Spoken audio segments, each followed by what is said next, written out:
Assalamualaikum warahmatullahi wabarakatuh. Kami dari kelompok 2 yang beranggotakan Gifari Radinda Mursalin, Azizah Bilqis Demika Putri, Diajeng Salsabila Dinasti Pendawa, Dwi Wahyuni Putri, dan Rusida Hairunisa. Perkenalkan, nama saya Gifar dengan NIM akhir 159. Di sini kami dari kelompok 2 akan membahas tentang kudeta militer Myanmar dan dampak terhadap demokrasi serta respon ASEAN. Di sini saya akan membahas pendahuluannya, yaitu latar belakang. Sejak Myanmar mendapatkan kemerdekaannya dari Inggris pada tahun 1948, kudeta militer dan intervensi militer dalam pemerintahan sipil telah terjadi berulang kali. Pada tanggal 2 Maret tahun 1962, Jenderal Ne Win menggulingkan pemerintahan sipil dan menumbuhkan rejim militer otoriter. Sejak saat itu, militer telah menguasai politik Myanmar dan seringkali menggunakan alasan menjaga stabilitas dan integritas negara untuk mendukung intervensi mereka. Hubungan yang tidak stabil antara kelompok sipil dan militer mewarnai sejarah politik Myanmar. Myanmar sempat memiliki pemerintahan sipil setelah kemerdekaan pada tahun 1948 hingga 1958. Tetapi sejak kudeta 1962, militer mengontrol negara selama beberapa dekade. Pada tahun 1988, demonstrasi massal yang disebut perlawanan 8888 menuntut perubahan demokrasi. Namun militer kembali mengambil alih dengan kekerasan, membunuh ribuan orang yang berunjuk rasa. Kemudian pada tahun 1990, Partai Sipil National League for Democracy atau disingkat NLD yang dipimpin oleh Aung San Suu Kyi memenangkan pemilihan umum. Tetapi militer tidak mengakui hasilnya. Baru pada tahun 2015, setelah tekanan internasional dan sedikit reformasi, NLD menang dalam pemilu yang relatif bebas. Namun konstitusi tahun 2008 tetap memberikan militer hak istimewa, seperti memiliki kementerian strategis dan 25% kursi parlemen. Ini membuat demokrasi Myanmar yang sangat rapuh dan militer dapat mengubahnya dengan mudah. Pada tanggal 1 Februari tahun 2021, terjadi kudeta militer yang terakhir. Militer telah mengklaim telah terjadi kecurangan dalam pemilihan pada 8 November 2020 yang menghasilkan kemenangan telak untuk NLD. Militer menahan Presiden Win Myint, penasihat negara Aung San Suu Kyi, dan pejabat NLD lainnya atas permasalahan ini. Setelah mengambil alih kekuasaan, Panglima Angkatan Bersenjata Min Aung Hlaing mengumumkan keadaan darurat selama 1 dekade dan membatalkan hasil pemilu. Kudeta ini memicu protes besar-besaran di seluruh negeri, terutama dari kelompok sipil dan pemuda. Militer menanggapinya dengan kekerasan yang mengerikan, yang mengakibatkan ratusan kematian dan ribuan penahanan. Selain itu, semakin banyak konflik bersenjata antara militer dan kelompok pemberontak sipil. Jutaan orang telah mengungsi karena kekerasan yang terjadi karena kelompok pemberontak sipil bersenjata telah menguasai setengah hingga 2/3 wilayah Myanmar dalam beberapa tahun terakhir. Myanmar telah mengalami siklus kudeta militer, pemerintahan otoriter, dan upaya untuk demokratisasi sejak kemerdekaannya. Kudeta pada tahun 2021 menjadi puncak dari konflik antara militer dan sipil. Masa depan demokrasi Myanmar masih tidak pasti karena konflik lama antara militer dan sipil, baik yang damai maupun bersenjata. Pembahasan selanjutnya akan dilanjutkan oleh rekan saya. Saya Azizah Bilqis dengan NIM 20230510161. Di sini saya akan menjelaskan tentang kudeta militer Myanmar, dampak terhadap demokrasi dan juga respon ASEAN. Kudeta militer Myanmar yang terjadi pada 1 Februari 2021 menandai kemunduran yang sangat serius dalam transisi demokrasi negara Myanmar. Militer Myanmar yang dikenal sebagai Tatmadaw menggulingkan pemerintah sipil pimpinan Aung San Suu Kyi dan Partai Liga Nasional untuk Demokrasi atau NLD. Hanya beberapa bulan setelah kemenangan besar partai tersebut dalam pemilu 2020, usut punya usut, kudeta ini adalah dugaan kecurangan pemilu meski tidak ditemukan buktian konkret. Kudeta ini bukan kejadian pertama dalam sejarah Myanmar, karena sejak merdeka dari Inggris pada tahun 1948, Myanmar telah mengalami beberapa kali kudeta militer mulai dari tahun 1962, 1988 hingga 2021. Dampak dari kudeta 2021 sangat luas dan brutal. Adanya penangkapan tokoh politik, pembatasan hak-hak sipil, pemutusan akses internet, dan kekerasan terhadap demonstran yang menunjukkan bahwa militer menggunakan cara-cara represif untuk mempertahankan kekuasaannya. Masyarakat internasional menganggap tindakan ini sebagai pelanggaran berat terhadap hak asasi manusia dari prinsip-prinsip demokrasi. Situasi ini menjadi ujian besar bagi ASEAN. Sebagai organisasi regional, ASEAN selama ini mengedepankan prinsip non-intervensi. Prinsip ini yang menjadi hambatan utama bagi ASEAN dalam menanggapi krisis Myanmar secara tegas dan juga efektif. Meskipun beberapa negara seperti Indonesia, Malaysia, dan Singapura menyerukan dialog dan juga rekonsiliasi, negara-negara lain seperti Thailand dan Kamboja lebih memilih bersikap netral atau bahkan mendukung tindakan militer sebagai urusan internal. Untuk saat ini, tekanan internasional dari luar ASEAN, termasuk sanksi dari Amerika Serikat, kemudian Uni Eropa, dan pembekuan hubungan diplomatik oleh Selandia Baru, lebih memberikan dampak langsung terhadap junta militer dibandingkan dengan respon ASEAN sendiri. Namun sebagai organisasi kawasan, ASEAN tetap memiliki peran strategis dalam memfasilitasi dialog politik dan mengembalikan proses demokratisasi Myanmar. ASEAN perlu menyatukan sikap anggotanya mengadopsi pendekatan yang lebih proaktif dan fleksibel terhadap prinsip non-intervensi, serta menuntut pertanggungjawaban terhadap pelanggaran hak asasi manusia yang terjadi. Dalam konteks ini, kudeta militer Myanmar telah menjadi refleksi mendalam mengenai kelemahan institusional demokrasi dan peran terbatas organisasi kawasan dalam menghadapi krisis politik, tanpa tekanan kolektif yang lebih kuat dari dalam dan luar kawasan.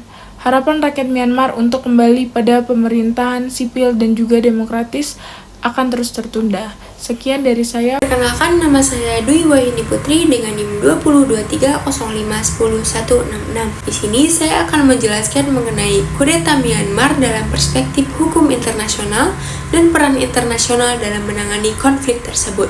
Jadi, kudeta militer Myanmar pada 1 Februari 2021 merupakan tindakan inkonstitusional yang melanggar prinsip demokrasi dan supremasi hukum internasional. Kudeta ini menggulingkan pemerintah sah hasil pemilu 2020 dan menimbulkan krisis politik dan kemanusiaan. Dalam hukum internasional sendiri, kudeta menghasilkan dilema antara prinsip non-intervensi dan perlindungan terhadap hak asasi manusia. Di satu sisi, hukum internasional menjunjung tinggi prinsip kedaulatan negara sebagaimana tercermin dalam pasal 2 ayat 7 Piagam Perserikatan Bangsa-Bangsa yang menegaskan bahwa PBB tidak boleh mencampuri urusan dalam negeri suatu negara anggota, kecuali jika situasi tersebut menimbulkan ancaman terhadap perdamaian dan keamanan internasional. Prinsip serupa juga tercantum dalam Piagam ASEAN yang menekankan akan pentingnya penghormatan terhadap kedaulatan dan integritas wilayah negara anggota. Namun, ketika pemerintah yang sah digulingkan secara paksa dan terjadi pelanggaran hak asasi manusia secara sistematis, maka prinsip tanggung jawab untuk melindungi atau responsibility to protect atau R2P dapat diberlakukan oleh komunitas internasional. Dan pada pasca kudeta, militer Myanmar melakukan banyak pelanggaran sistematis terhadap hak asasi manusia seperti penangkapan, pembunuhan demonstran, penyiksaan, serta pembatasan kebebasan berekspresi dan informasi. Tindakan ini melanggar Konvenan Internasional tentang Hak Sipil dan Politik atau ICCPR dan hukum humaniter internasional, sehingga krisis ini menjadi perhatian global dan bukan hanya sekedar isu domestik. Ada pula respon internasional terhadap konflik ini yang itu terbagi menjadi dua, yaitu secara regional dan secara global. Secara regional, ASEAN mengeluarkan 5-point konsensus yang mencakup penghentian kekerasan dan dialog nasional. Namun, lemahnya implementasi karena ketidakadanya sanksi dan sifat pasif beberapa anggota seperti Thailand dan Kamboja membuat upaya ini tidak efektif. Dan di tingkat global, negara-negara barat seperti Amerika Serikat, Serikat, Uni Eropa, Kanada, dan Selandia Baru menjatuhkan sanksi terhadap junta militer dan membukukan aset mereka. PBB juga mengecam kudeta dan menunjuk utusan khusus untuk negara Myanmar. Tetapi langkah Dewan Keamanan terhambat karena hak veto yang dimiliki oleh negara-negara seperti Tiongkok dan Rusia yang melindungi kepentingan mereka di negara Myanmar. Keterbatasan hukum internasional juga sangat terlihat pada konflik ini, di mana tanpa konsensus global, upaya penegakan HAM dan demokrasi itu sulit dijalankan. Meski demikian, komunitas internasional tetap memiliki tanggung jawab moral dan politik. ASEAN sebagai aktor kunci wilayah harus mengambil peran lebih aktif untuk menekan junta militer, untuk menghentikan kekerasan dan memulihkan pemerintahan sipil. Tanpa tindakan yang nyata, legitimasi prinsip HAM dan demokrasi dalam hukum internasional akan terus-menerus menghilang seiring berjalannya waktu. Sekian dari saya dan akan dilanjutkan oleh rekan saya. Saya, Diajin Salsabila Dinasti Pendawa, NIM terakhir 163, akan menjelaskan tentang tanggapan global dan implikasi keamanan internasional. Beberapa negara seperti Amerika Serikat secara eksplisit mengecam kudeta dan menjatuhkan sanksi ekonomi terhadap para pemimpin junta militer dan organisasi yang terkait dengannya. Pemerintah Amerika Serikat mengurangi bantuan non-kemanusiaan dan meminta negara lain untuk menggunakan tekanan ekonomi dan diplomatik terhadap Tatmadaw. Isu HAM menjadi pilar kebijakan luar negeri di bawah pemerintahan Biden yang digunakan untuk menekan pemerintah militer Myanmar. Selanjutnya yaitu Uni Eropa mengambil langkah serupa dengan memberlakukan sanksi terhadap individu-individu militer dan perusahaan milik militer Myanmar. Selain itu, Uni Eropa meminta pembebasan tahanan politik dan meminta diplomasi multilateral melalui PBB dan ASEAN. Sementara itu, negara-negara Asia Tenggara yang bergabung dalam ASEAN menghadapi dilema. ASEAN menggunakan pendekatan non-intervensi dan konsensus yang membatasi respon kolektif yang tegas. Ini terlepas dari kenyataan bahwa beberapa anggota seperti Indonesia dan Malaysia mengutuk kudeta dengan keras. Namun demikian, ASEAN sempat mengeluarkan 5-point konsensus sebagai strategi untuk menyelesaikan masalah, tetapi implementasinya masih sangat sedikit. Selanjutnya ada implikasi keamanan internasional. Yang pertama, krisis hak asasi manusia dan pengungsian. Rakyat Myanmar mengalami banyak penindasan setelah kudeta, termasuk demonstrasi damai yang dibalas dengan kekerasan, penangkapan massal, dan pelanggaran HAM sistematis. Ratusan ribu orang melarikan diri ke negara-negara tetangga seperti Bangladesh, Thailand, dan India. Ini menambah krisis pengungsian yang telah terjadi sebelumnya karena konflik Rohingya. Fenomena ini tidak hanya meningkatkan beban negara-negara penerima pengungsi, tetapi juga menimbulkan kekhawatiran tentang penyebaran senjata ilegal, perdagangan manusia, dan radikalisasi yang semuanya berpotensi mengancam stabilitas di wilayah tersebut. Kemudian yang kedua ada ketidakstabilan regional. Konflik internal Myanmar dapat menyebar ke negara tetangga, terutama karena banyaknya kelompok etnis bersenjata di perbatasan. Negara-negara seperti Tiongkok, India, dan Thailand sangat bergantung pada stabilitas Myanmar dari segi ekonomi dan keamanan. Di tengah ketegangan ini, ada persaingan pengaruh geopolitik, terutama antara Tiongkok dan negara-negara barat. Selain itu, kemungkinan terjadinya perang saudara serius meningkat karena konflik bersenjata antara junta dan pasukan oposisi, termasuk kelompok etnis bersenjata dan People's Defense Force atau PDF. Ini dapat memperburuk krisis kemanusiaan dan mengganggu jalur perdagangan regional. Kemudian yang terakhir ada tantangan terhadap tatanan internasional.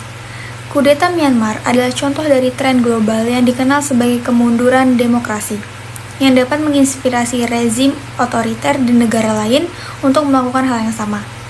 Jika komunitas internasional tidak menanggapi dengan baik, kredibilitas lembaga internasional seperti Perserikatan Bangsa-Bangsa berkurang, dan gagasan bahwa negara-negara kuat dapat bertindak sesuka mereka tanpa mengalami konsekuensi. Saya mewakili Rusyida Khairunisa. Di sini saya akan menjelaskan tentang kesimpulan dari presentasi teman-teman saya. Jadi pada intinya, kudeta militer Myanmar pada 1 Februari tahun 2021 menjadi titik balik dalam proses demokratisasi yang sudah rapuh sejak negara tersebut merdeka dari Inggris pada tahun 1948. Sejarah panjang intervensi militer menunjukkan bahwa militer Myanmar atau Tatmadaw secara sistematis mempertahankan dominasinya dalam politik Myanmar. bahkan setelah masa-masa transisi menuju pemerintahan sipil. Kudeta ini menyebabkan dampak yang sangat luas, termasuk pelanggaran HAM, penahanan tokoh politik, pembatasan hak warga sipil, kemudian serta meningkatnya konflik bersenjata antara junta militer dan juga kelompok oposisi.